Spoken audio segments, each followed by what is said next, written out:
Well, I need to hang out with you because I need to lose 15 pounds. Well, that's one of the things. I mean, sports performance, longevity, there's no way you could be overweight in a diet like this. And you will never be healthier than any time in your life. So I highly recommend. And people just try it. But one of the things that came out in this film is that most of the doctors feel that people are like all or nothing. And what this really is about is balance. And so they recommend that you only do 80% raw. So it's not like you have to be hardcore to still get all the benefits. And so there was raw for 30 days, and then I did the 4-hour companion piece that really gives you the tools of how to actually do it. Because like what you were saying, I mean, it's kind of mind-blowing. I mean, it's kind of hard to go out to dinner with some people, you know, but, you know, it gives you the tools and the motivation and the information and recipes and everything you need to do to make it work for you. Now, I want to backtrack a little to something you alluded to earlier in the program. The Woman of Spirit Award that you received. What was it like to receive an accolade like that?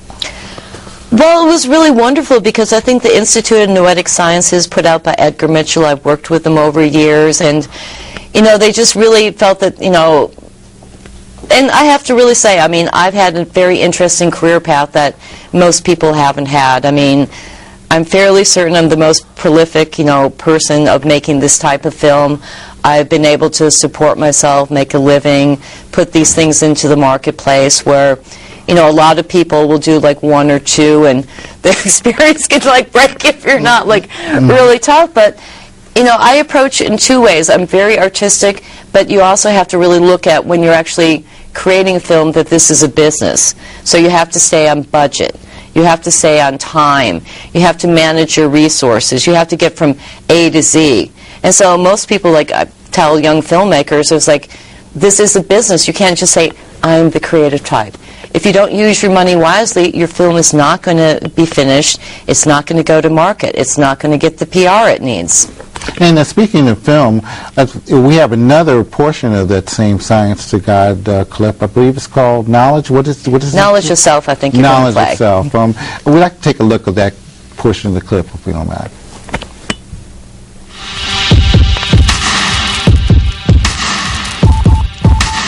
With self-awareness came a sense of a self, of an I that is aware. But what exactly is the self, this feeling of I that we all know so well? This is the second great mystery of consciousness. We use the word I so much, you'd think we knew what we meant by it. But as soon as you try to define this thing we call I, you run into problems. Who am I? How do I define myself? Peter Russell? That's just my name. A writer?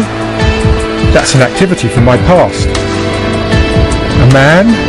I have a male body, but I can imagine myself in a female body. I might have different perceptions, feelings and values, but the I that has them would be the same. It's that same sense of I that has been there all my life. What is this I that is always there?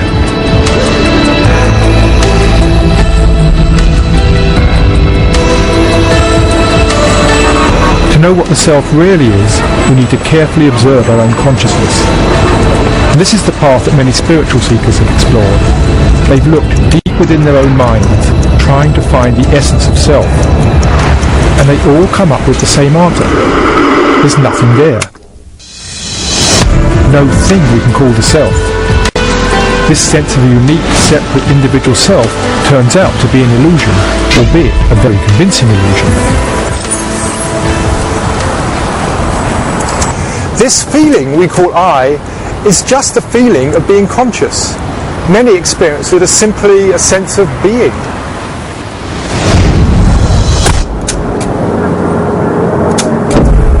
But because we don't normally recognize that what we are is this inner quality of being, we keep looking for some thing we can call the self. And so we dress ourselves up in all these psychological clothes, things like the roles we play in life, the way people see us, the things we do, our personality, our character. But these are all images of the self. They're not the self in its true essence. It's almost like the opposite to the emperor having no clothes. In this case, there's lots of clothes, but no emperor underneath. If we imagine ourselves to be the various ideas we have of the self, then our sense of identity is always at the mercy of events in the world. If our circumstances change, if our roles change, if the way people see us changes, then our very sense of identity can be threatened. And as a result of this, we spend a lot of time and energy trying to fend off threats to our identity, trying to bolster our self-image, buying things we don't really need, trying to be someone.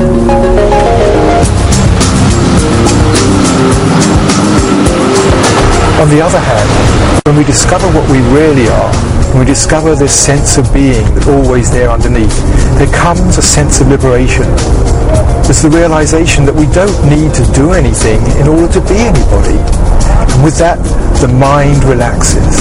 There's a sense of deep relief.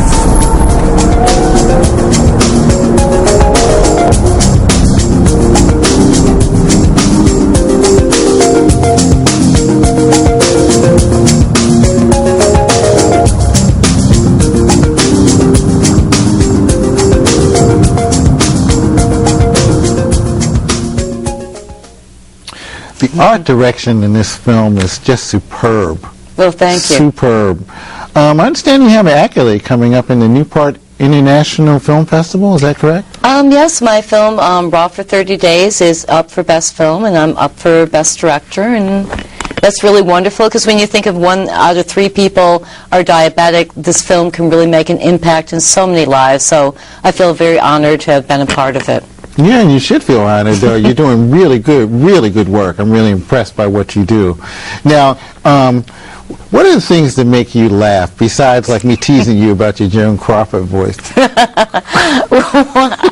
All kinds of things make me laugh. I mean, I just think that, you know, the best thing to do in most circumstances, if you feel down or life is tough sometimes, because it is for everybody, is just really try to find the sense of humor, try to, you know, see the light at the end of the tunnel. Don't take yourself or anything too terribly seriously, because most things are really not. I mean, the films I do point to what really is deep and profound, but most of the stuff that bug us or annoy us or just to be human, I think, is just to be funny.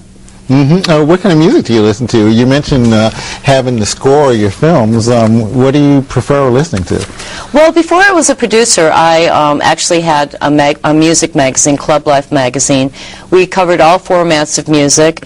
And so when people ask me what I like, I just say I like good music, which is really a stupid answer, because whatever I like, but I embrace all different types of music. I just think if it moves me, it's good music, and all kinds of music is wonderful.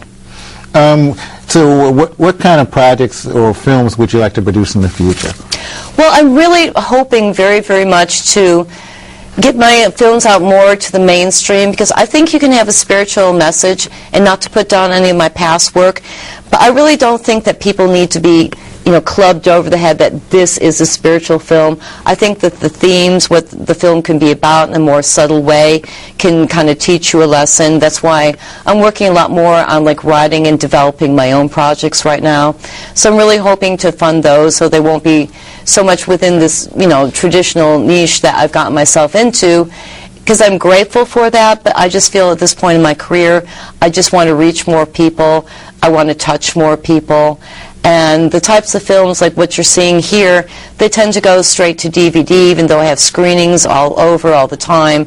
Art houses, they win awards, but they're not something you're going to go into your major mall and see in a Cineplex. And I just want to reach as many people as possible. Well, hey, I mean, the time gets so quickly. I can't believe that we're out of time. But if you want to see some of Kathy Klose's films, feel free to email us at peopleyoushouldknow@hotmail.com. Or send me money for new projects. Kathy, thanks for taking the time out of your schedule to join us. And ladies and gentlemen, thanks for tuning in to People You Should Know. And on behalf of Kathy Klose, I'd like to say that she's one of the people that you should know. Thanks a lot, and see you next time. Bye-bye.